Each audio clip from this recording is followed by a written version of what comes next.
Friends, deep neck బ్లౌజ్తో high neck బ్లౌజ్ని ఎలా స్టిచ్ వేసుకోవాలి, నడుం లూజ్ ఏ విధంగా తీసుకోవాలి, అలాగే పైపింగ్ క్లాత్ని ఏ విధంగా రెడీ చేసుకుంటే పైపింగ్ నీట్ ఫినిషింగ్తో రెడీ అవుతుంది, నార్మల్ పాదంతో పైపింగ్ని స్టిచ్ వేసేటప్పుడు ఏ నంబర్ థ్రెడ్ తీసుకోవాలి, థ్రెడ్ పక్కనే కుట్టు రావాలి అంటే మనం మిషన్లో ఏదన్నా అడ్జస్ట్మెంట్ చేసుకోవాలా. హై నెక్ బ్లౌజ్కి మనం పైపింగ్ని స్టిచ్ వేసేటప్పుడు హ్యాండ్స్కి కానీ నెక్ దగ్గర కానీ ఎలాంటి టిప్స్ని పాటించాలి, ఇక్కడ హ్యాండ్స్కి కానీ నెక్కి కానీ పైపింగ్ని స్టిచ్ వేసుకోవాలి అంటే ఏ విధంగా స్టిచ్ వేసుకోవాలి, హై నెక్ బ్లౌజ్కి షోల్డర్ ఎంత తీసుకోవాలి, నెక్ ఏ విధంగా తీసుకుంటే ఎక్కువ బ్రాడ్ లేకుండా కరెక్ట్గా బ్లౌజ్ అనేది రెడీ అవుతుంది. డీప్ నెక్ బ్లౌజ్ ఇచ్చేసి కస్టమర్ లేరు అంటే చెస్ట్ లూజ్తో మనం ఫుల్ షోల్డర్ని ఏ విధంగా మార్క్ చేసుకోవాలి, మనం బ్లౌజ్ని కరెక్ట్గా స్టిచ్ చేస్తున్నాము అంటే ప్రతి దగ్గర చెక్ చేసుకోవాలి. హ్యాండ్స్ స్టిచ్ చేసేటప్పుడు లోతు తీసిన సైడ్ ఇలా కరెక్ట్గా రావాలి, అప్పుడే రెండు హ్యాండ్స్ కరెక్ట్గా రెడీ అయ్యాయి అని అర్థం.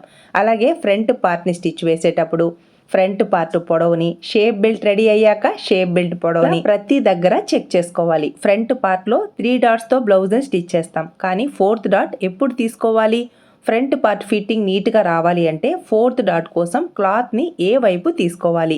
నెక్ చూసారా ఎంత నీట్గా ఉందో. ప్రతి డౌట్ని క్లియర్గా ఎక్స్ప్లెయిన్ చేస్తూ కటింగ్ అండ్ స్టిచ్చింగ్ పోస్ట్ చేశాను. ఇంట్రెస్ట్ ఉన్న వాళ్ళ కోసం లింక్ మన యూట్యూబ్ ఛానల్ నేమ్ క్రింద ఉంది, చెక్ చేసుకోండి. Please subscribe.